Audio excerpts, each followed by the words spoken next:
Hello everyone and welcome back to the channel. Today we're going to be doing a brand new comparison video. We're going to be comparing all of the LEGO Marvel mechs from the 2020 wave. All of these are winter 2020 sets, and all but one of them came in a $10 set by themselves. This is the only one that didn't. It came in a $30 set. Here we have set number 76140, the Iron Man Mech, with 148 pieces. Set number 76141, the Thanos Mech, with 152 pieces. Also with 152 pieces, we have the Spiderman Mech, set number 76146, and then the Venom Mech appeared in the Spider-Jet vs. Venom Mech set for $30, and it was set number 76150. All of these mechs have a lot in common. They're built in pretty much the same fashion. So we're going to be taking a look, we're going to compare them, we're going to rank them, and we're going to talk about which one is the best and which one is the worst. Taking a look at the Iron Man Mech first, you can see that it has each limb has three main parts. You've got the shoulder joint, the arm joint, and the hand, and that's the same on both sides. Here we got kind of like the thigh joint, the ankle joint, and the leg, and all of the mechs repeat that style. The Thanos Mech uses this kind of bulky design right here for the arm and the leg, and in all of them, the kind of arm joint and the thigh joint are the same. You'll see that represented in all of them. But if you look at the Spider-Man Mech, it's very similar to the way the Thanos Mech is built. It still has the three joints here, and the feet on these two mechs, actually, if you take a look, are the exact same, with the exception of the very bottom piece is a repulsor blaster right there. And taking a look at the Venom Mech, which we haven't yet, you can see that these are the most different kind of piece. And this one, in fact, is the most different because it has four arms as opposed to two, but it still follows all the rules the other mechs follow, although it has significantly less fingers. Got blurry there for a second. So without further ado, let's take a look at the minifigures, and then we'll take a look at the mechs themselves again. For minifigures, I figured we could start off with the best. This is Thanos. This is the only time we've gotten him in minifigure form other than the Mighty Micros, though does that really count? He's got some great printing, gold hands, no back facial printing, but some back torso printing. He's got red eyes and a very angry expression. Fits his character quite nicely. Definitely one of my favorite minifigures. His dark blue color scheme matches the character perfectly. This looks like a minifigure rendition of the first Big Fig Thanos we got, and I'm pretty happy we do have this guy in minifigure form. Our next villain is going to be Venom. This is a brand new Venom minifigure for 2020. I believe he only appears in one other set. That would be the Venomosaurus Rex ambush set. This minifigure has some very nice facial printing. He's got a new torso print with some ab markings there. I believe he's got a tongue snaking off to the side here. No back facial printing, but a back torso print that's almost identical to the front torso print. A good minifigure and very good for kids who might not have gotten a Venom minifigure a bunch of years ago. As far as disappointing minifigures go, it's a tie between this guy and the Iron Man. This Spider-Man does not have dual molded legs. He does have back facial printing though, some nice webbing design. Continues onto the front here, not on the side though, unfortunately. He does have a very nice new torso print. This is the minifigure that was originally created, I believe, for 2019, although it might have appeared, no, definitely just 19. Minus if this character had dual molded legs, I'd like him a whole lot more, but for now, it's just a basic Spider-Man minifigure that we have tons of. Speaking of minifigures we have tons of, this is the 2020 Iron Man, who I believe appears in 6 sets, a whole ton. He's got a heads-up display here, spinning around. He's got the traditional Tony Stark face. He's got some very nice torso printing and back printing. You can see it right there, some leg and toe printing. Very nice helmet here. It's printed on one of the new helmet pieces that they've been using for Iron Man now. The visor does not lift up. He's got some very nice white eyes here and some gold accents and lines. Really good minifigure. He's just in every single set. Although, when this set came out, this was the only way to get him. So, if I had done this review a couple months ago, he and Thanos probably would have been the top 2 minifigures. So, there's that to consider. Now that we've taken a look at the minifigures, let's take a look at the stark differences for each of these sets. The biggest difference here is the Thanos Mech has a very unique Infinity Gauntlet. The bare bones design of this is identical to the Iron Man one, almost identical to Spider-Man, and pretty much identical to Venom. The main difference here is this hand is giant. Now, it doesn't look that great when compared to the other hand, considering it has more fingers and it's also massive. But, you know, from far away, you can pose this. And that's one thing all of these mechs have in common. Amazing, amazing posability. You can put them in so many different positions. They can bounce around. Sometimes they do have a tendency to fall off. One thing that's built in here is you can't twist it all the way around. This piece is put here, so you can't move it farther than a normal human could move. So I do appreciate that added bit of realism. And I'll show you right now, for these mechs, this part on all of them moves forward. You can pull the minifigure out. Taking a look, you can see it uses the split piece there to anchor the minifigures in. There's a no stud connections.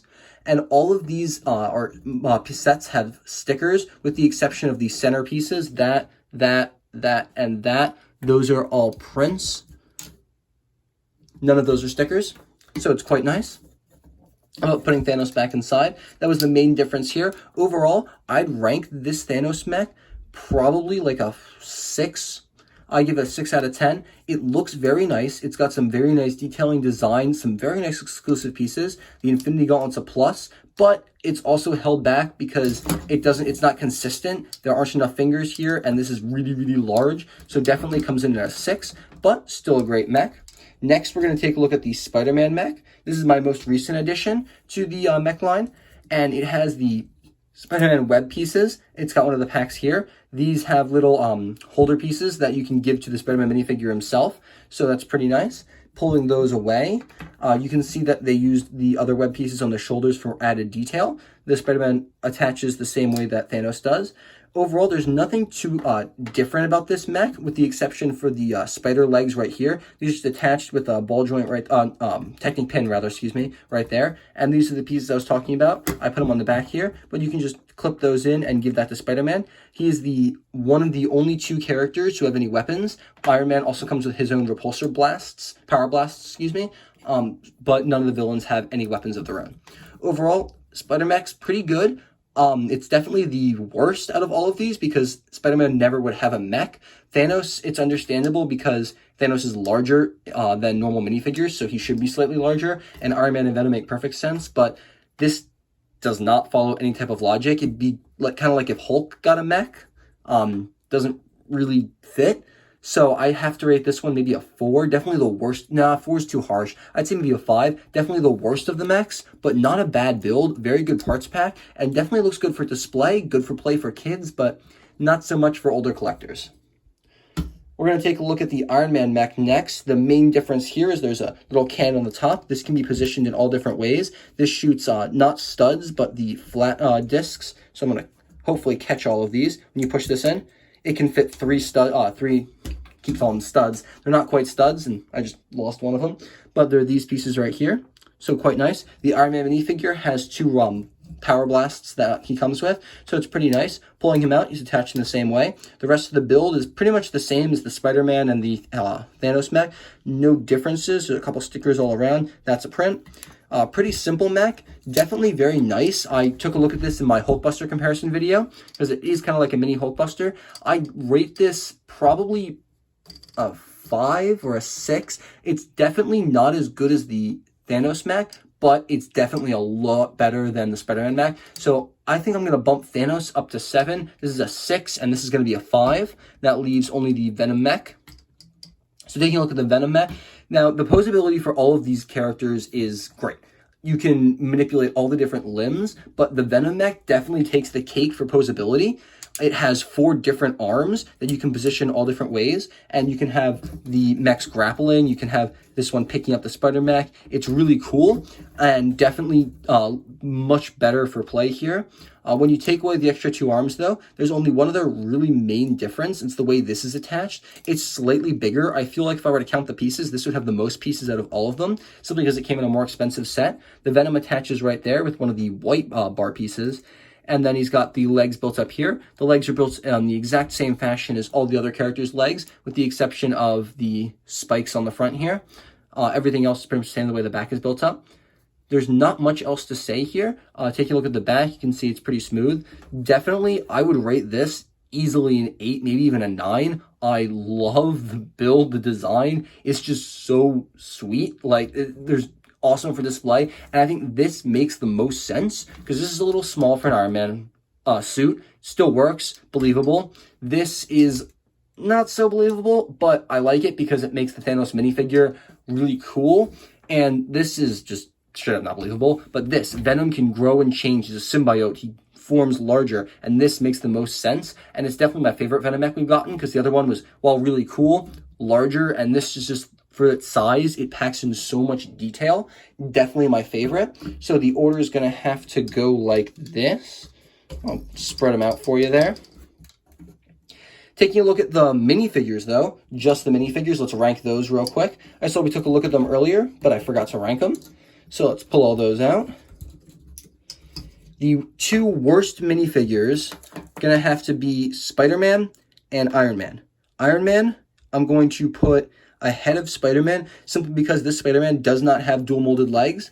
All the other Spider-Men that come in sets that are not 4+ have dual molded legs, so that's a little disappointing. So definitely worst and then best. So the next worst minifigure is going to be this Venom, because this is not exclusive. In fact, the only minifigure exclusive to these sets is the Thanos minifigure, which brings him up to slot number 1. I love the printing on this character, and it's definitely nice to get a minifigure scale version of him. So that's our order for minifigures, first to worst. Does it impact my decision on which mech is the best? No. I still love the look of the Venom mech, even if the minifigure is not my favorite. And really, the only reason it's not is because I got a second one in the Venomosaurus ambush. If I hadn't, I might have said the Venom is my favorite, because we haven't gotten a Venom minifigure for a very long time. And I think an update was definitely needed. So it's very good for his inclusion right here. Overall, though, I would recommend these mech sets to any LEGO fan, any LEGO Marvel fan. They're very good parts packs. They're very good for play. They have great minifigures if you don't have a large budget, because you can't get this minifigure. I think the next cheapest set would probably be the $30 Iron Man Armory expansion. So if you want this Iron Man suit, cheapest way to get him, great Thanos minifigure. And then Spider-Man and Venom are iconic characters, so it'd be very nice to get them in these cheap sets. Very good for kids. None of these sets is bad, don't get me wrong. This is my preferred order, and I do love the style we have, because all of them adhere to the same rules, and I'm looking forward to a second wave. Maybe we can get a War Machine, kind of similar to this, except a little more bulky. Maybe we can get Hulk. I know it said it wouldn't make sense, but I guess because Hulk is a larger character, just be kind of like Thanos, kind of like Venom. We could also maybe get a Carnage one to coincide with Venom 2, which I would love to get a Carnage mech like this. The more I think about it, the more I would love for that. For another hero, I could see them doing a Captain America one with a larger shield, just because he's a popular character. I would also, I don't really think any of the other Avengers, maybe a Thor, but I don't really think any of the other Avengers would work or be as popular, but I'm sure they come up with other characters that they love making, so it definitely worked. I'm looking forward to a series 2 if they make it. Overall, though, first, second, third, fourth, great sets. That's all I have for you guys today. Thank you so much for watching. I'll see you in the next video, and have a fantastic day.